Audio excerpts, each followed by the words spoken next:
All right, what's up, everybody? Bobby here. Hopefully I figured everything out here with YouTube. We got a lot of stuff going on. Apparently, my computer was having an issue with the camera. I don't know what the heck was going on there, but things happen.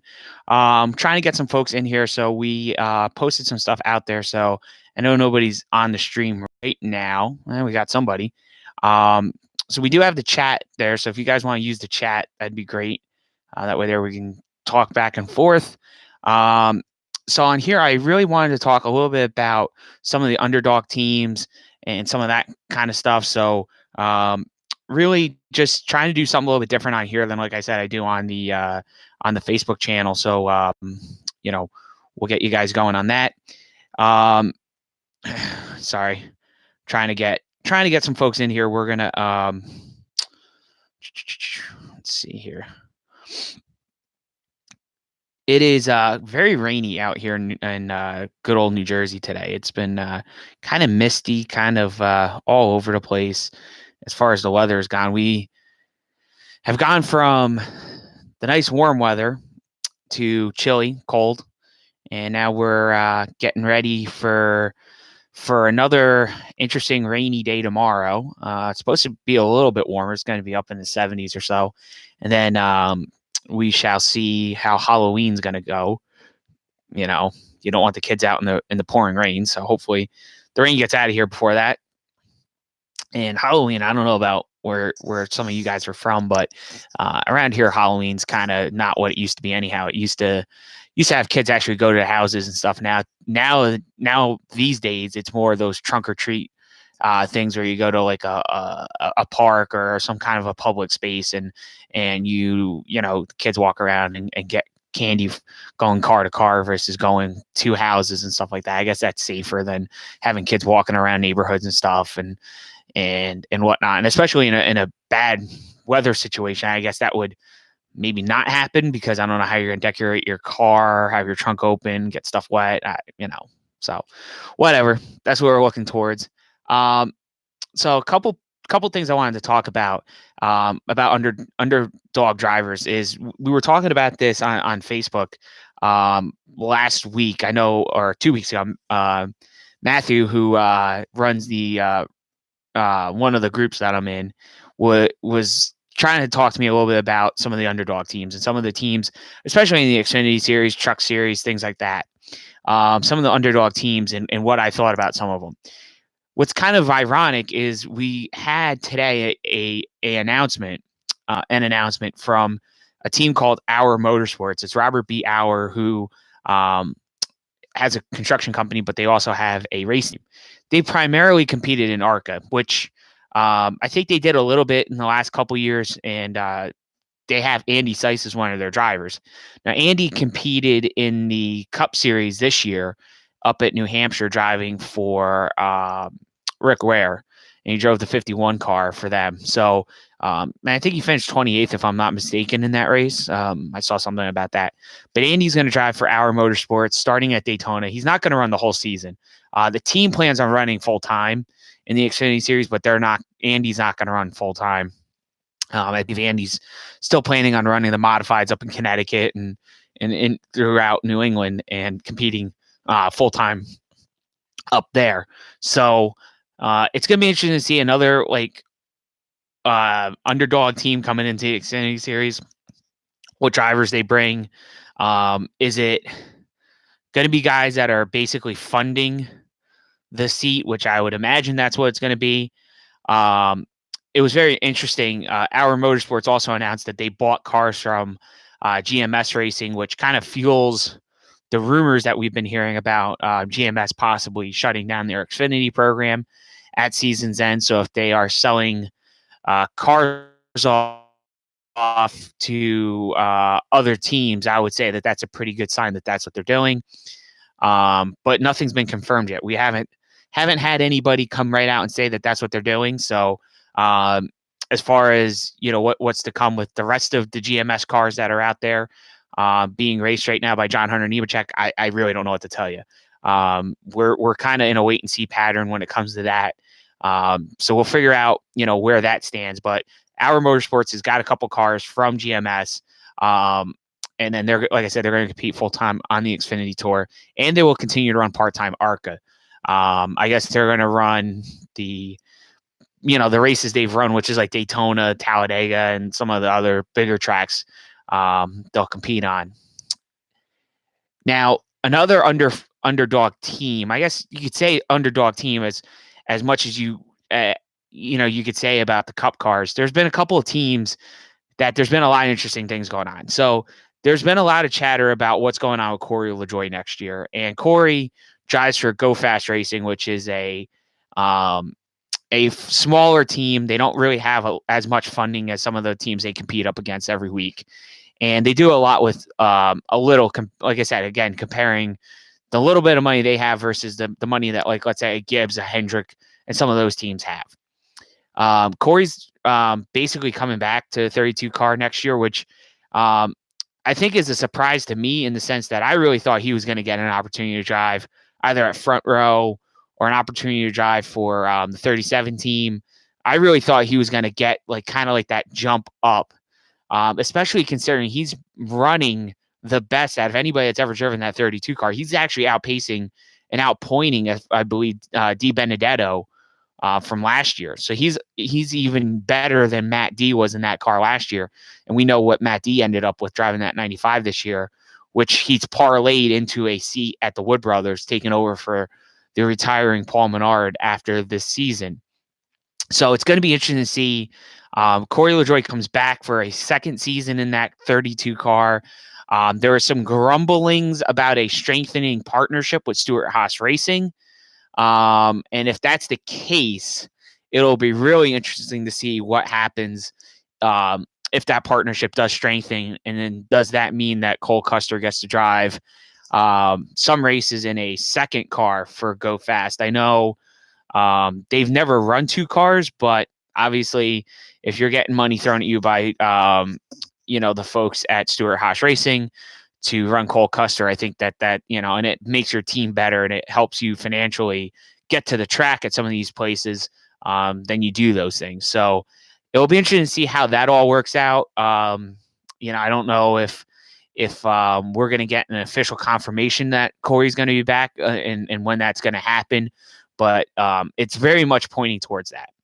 The other side of this is what's been going on at Front Row Motorsports, and we're going to talk a little bit about this on the Facebook Live as well. But Matt Tifft is out. He's going to be out of the car probably, the rest of this year, and he's probably going to miss part of next year, I would guess, because he had a seizure on Saturday. So that's actually why he missed the Cup race in Martinsville. He had a seizure on Saturday morning. They didn't know exactly the cause of it. They still don't know the cause of it exactly. Matt hasn't even said about that, but he's going to get replaced by John Hunter Nemechek for the rest of this year. John Hunter is one of the drivers that Front Row is looking at as far as David Reagan's replacement. Again, it's going to probably come down to funding, whether or not they run that third car next year or not, is what I heard. So I think that funding is going to be a big thing. And then what happens with Matt Tifft? Typically, if someone has a seizure, most neurologists, most doctors will tell you that you have to sit out of a vehicle for 6 months. You can't drive a car. And that's a standard passenger vehicle, not accounting for the fact that this is a race car. But normally you can't operate anything for about 6 months. So with that said, that would definitely put Matt Tifft in a situation where he would probably not be in the car until, I would say, you got February and March would probably be the 2 months he would miss. So I would say he wouldn't be back in the car until about April, if I would have to put a time frame on it. So he's going to miss some races, and it'll be interesting to see whether that means he's able to come back with that team, or that's an excuse for Front Row to not bring him back and use, John Hunter Nemechek's time in this 36 car now to kind of get a head start on next year, put him in the 36, and you bring Daniel Hemrick in and drive the 38, and you go from there. I really don't know. And then I've also heard rumors that Michael McDowell's out at Front Row. So I really don't know today what's going on there at Front Row. Mike, I know Michael wishes that he could confirm that he was coming back or anything like that, but I know he kind of was, of what I saw, was not happy with what was going on at front row. So we'll see what happens there. I mean, I don't know. It seems like they've turned a corner. They've had some pretty good qualifying efforts, and McDowell qualified 5th at Martinsville. Didn't really have to finish the show for it, but still had a good qualifying effort. And, that team is starting to gain a little bit. I think they're starting to make some headway towards running better and getting better finishes and moving up the grid, which is important because, this is a team that perennially has been an underfunded program that has, at times shown that they can compete on plate tracks. They usually run pretty competitively on the plate tracks, with that Roush Yates power that they race. And, some of the cars that they used to run were old Roush cars. Now some of these cars, I believe, are newer generation Roush cars. These are not cars that are like 5 and 6 years old. These are cars that are maybe a year or so old. So those are definitely helped them. But they don't really have like a technical partnership with Roush, as far as I know. I think they just get some cars from them because they don't really build cars in-house. So they're just getting chassis from Roush Fenway, as of what I understand. Maybe some bodies and stuff like that, but nothing official as far as like, partnerships and things like that. So I really do believe you're going to see some interesting things coming down the pike with front row. I could see a driver shakeup happening. Like I said, I could see Hemrick driving the 38. I could see John Hunter Nemechek driving the 36. And then, if they bring McDowell back for the 34, that would be interesting. But I really don't know what else they would do. There's a lot going on with that situation, so we'll have to kind of watch and see what happens. But we do wish Matt all the best. We hope that he recovers fully and he's able to figure out what caused the seizure and is able to get back to the racetrack as quickly as possible, because you never want to see someone out of a car due to a medical condition. That's one of those things that you just don't want to see. I mean, you don't want to see anyone get hurt either, but a medical condition, it was scary too. I mean, it was big time scary because we didn't know what happened. And obviously there was a lot of privacy laws and stuff like that, why they weren't sharing things right away. So I know there was a lot of frustration on that end. Why aren't they talking about what? Well, with Matt's history, Matt had a brain tumor that to remove. There's a lot of things that could be going on that they have to roll out, and they don't, right now, today, don't know the cause of that seizure on Saturday. So they'll figure it out, and I'm sure Matt, will either let us know about it or he just won't talk about it. I don't know. I mean, it's really up to him. It's his decision. It's his body. He can make those decisions himself, and he'll let us know if that's what he wants to do. Other things about underdog teams. I know next year there was some chatter about going from 38 to 36 cars. Is that going to change start and park cars? Is that going to really do anything? I don't personally see that changing that much dramatically as far as start and park cars go.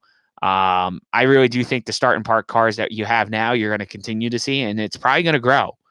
The reason being is I think, we've kind of touched on this a little bit on some of the Facebook shows, is that I really do think that you're going to see probably GMS shut down. I wouldn't be surprised if Childress doesn't find a sponsor for the 2 car if they don't shut their program down. So those are 2 cars right there that basically would keep the field that most weeks is 38 cars anyhow, would get it to 36. I know the O2 car's coming in, so that would make it 37 on most weeks. But, there are some teams in that list that I kind of sit there and I'm like, I don't know if they're going to bring all those cars back. I look at, I look at the DGM, do they continue to run 2 cars? Carl Long's program, they have 3 cars right now. They have the 61, the 66, the 13 they run the 35. Do all those cars come back? So there are some cars that are on that underdog category that you kind of wondering whether or not they're coming back. I would safely assume that, Ryan Sieg's definitely coming back next year. He has a full-time sponsor. for his 39 car, but I would assume that the 38 is going to come back. The 93 is going to be back. So those are some cars I could see coming back. But other guys towards the back end of the field, I mean, Morgan Shepherd has kind of taken a step back from driving a little bit, and it looks like Landon Castle's kind of like the guy that they're going to put in that car. How many races does those guys show up to? I think this also is going to be a pivotal year for the Xfinity Series anyhow, because I think you have Christopher Bell's leaving the 20 team. That's going to go to Harrison Burton, so it'll be interesting what happens there. The 18 car, what do they do? They had Jeffrey Earnhardt for some races. Harrison was driving some races this year, but you can't run, Kyle Busch everywhere. So what do they have in the pipeline, for the other races? Is that all going to be Riley Herbst then? It's going to be interesting to see what happens. That Roush is got nothing in the pipeline as far as, Xfinity program. That's all shut down and done. Ganassi left. Junior Motorsports is probably going to have everything that they have right now back. And it'll be interesting to see, it'll be interesting to see what happens with some of these other programs. And, you do see some movement year to year. You see movement with these underdog teams. You see cars that were really running well last year are not as good this year. Especially that mid-pack cars. There's some teams that are really stepped up their game this year. I mean, I look at Ryan Sieg has definitely stepped up. He's having a career year as far as everybody's concerned. Jeremy Clements has had some flashes of brilliance this year with his program. But do those guys take a step back? And if they take a step back, who's going to step up? And in the back of that field, I really don't know. I mean, it's very tough to pick teams that you see kind of on the upswing in the Xfinity Series. I would like to say that we've seen some flashes of when MBM has run, with Shiggy Hattori's team, that they have shown that they could compete in that top 10, the bottom of the top 10. But it seems like when they're not competing with Shiggy, they're, not there. Another team that announced that they're coming in is Sam Hunt Racing. And that has Colin Garrett as his driver. Colin's going to drive, I believe, some races this year, possibly, and then he's going to run in the Xfinity Series next year. I don't know if that's a full-time team or not. I would like to think that they're going to be full-time, but seeing that announcement, they didn't really say for sure that they were going to be full-time. They said they were going to compete in the Xfinity Series, but that could mean anything. So, like I said, we know for sure the 23 teams leaving. I would put good money Childress is getting out. So that takes 2 teams out. You have Our Motorsports coming in. You have Sam Hunt coming in, which would get you to 38. I know there's an opening at MBM. What car, I don't know. I really don't know. So there's an opening there. So they might go from 4 to 3. Johnny's probably running all 4 of his cars next year full time, like he has this year. And the back markers, then you got BJ is running 3. I would assume Ryan Sieg's going to run their 3 cars. Obviously, the 39 plus the 38 and the 93. Jimmy Means, they've brought out a second car on occasion.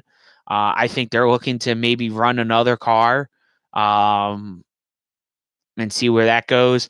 Mike Harmon's had 2 cars for the better part of this season with that 17 car. That was kind of a partnership with Rick Ware Racing. And then they sold those owner points off right before Iowa, if I'm not mistaken, to H2 Motorsports, which we haven't seen nor heard of since they ran a few races. They had Circuit City as a sponsor, and then the team vanished into thin air. So that's another team that kind of went by the wayside. So it's going to be very interesting to see what happens. Now, another team, as we're talking about underdog teams, there was another announcement. Floyd Mayweather made it. Well, he didn't really announce it. I think what happened was somebody hit the publish button on the website too soon, and it got out there that Floyd was going to create a NASCAR Cup team. He was going to run Homestead with the number 50, and he was calling it the Money Team Racing. But they didn't announce a driver, and everybody kind of started putting Jeffrey Earnhardt in that car because apparently Jeffrey liked it or something on social media, and people were trying to put the two of them together. I would advise Jeffrey to stay away from situations like this, because this is kind of screams the IK9 deal all over again. A company that's very, very, wants to get in, become become a team owner, sponsor the car, the whole 9 yards. Those things scare me because, we haven't seen IK9 their team on the track since Jeffrey left them. Actually, I apologize. They did run the race at, what was that? Bristol with Eric Jones. Now, I think they were supposed to run this weekend at Texas. They were. I don't even know if they were on entry list. Yeah, let's look. Yep, they're not on the entry list. That's interesting. I mean, it doesn't surprise me. It really doesn't. It doesn't surprise me that they're not on the entry list. But they were supposed to run this weekend, so it'll be interesting to see how that all works out. But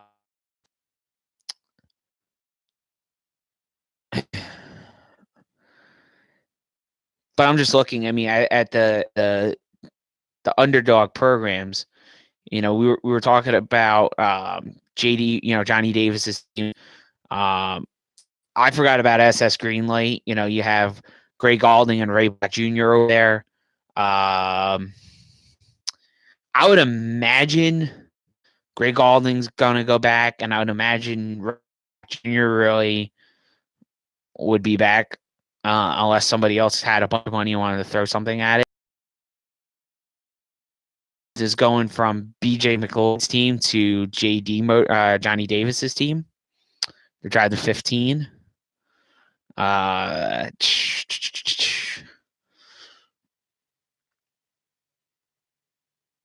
Brandon Brown, I would consider one of those teams that really surprised me this year. Brandon ran part-time the last, I think, 2 years in the series, and he's one of those guys that's really surprised me as far as he's, run. It's been very surprising.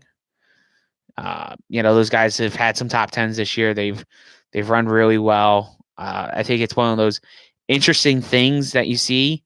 He's one of those guys that's just very, very, very into being a team owner, wants to drive. He's picked a good teammate. He has Will Rogers driving that car with him. He got 68. So it's just going to be very interesting to see how that all works out. Because that's another new team, that we've seen in this series and that they've come out. So I don't know how that's going to work. So being that we don't really have anybody in here, I think we're going to end the episode here. Check us out. We're going to be on Facebook tonight. I think I said 8 o'clock was the time I was planning to go live. So we'll be on around 8. Check us out on Facebook. It's facebook.com/thecrewchief. We'll probably continue this chat on there just because we don't have anybody there. Nobody's interacting with the chat and stuff. So be sure to like and subscribe. Subscribe here on YouTube. Please do that. That's going to be huge for us. And then check us out on Facebook. Like I said, facebook.com/thecrewchief. We'll be Facebook Live right around 8 o'clock. If I had to guess, that's probably the best time we're going to do it. Just because we get more people at night and stuff like that. And I know YouTube's a little bit harder. For some reason, people don't like jumping over here, as I've seen. So we'll keep doing this stuff. I mean, we gotta keep YouTube going. So we'll pop on here once a week, and then like I said, we got Facebook Live tonight. I know we'll get some people on there. Uh, a little more willing to get on the Facebook page, um, just because it's easy. You're on Facebook anyhow. You just go around the live. You don't have to click a link and come in here and all that stuff. So we will catch everyone tonight. Be safe out there, and happy Halloween.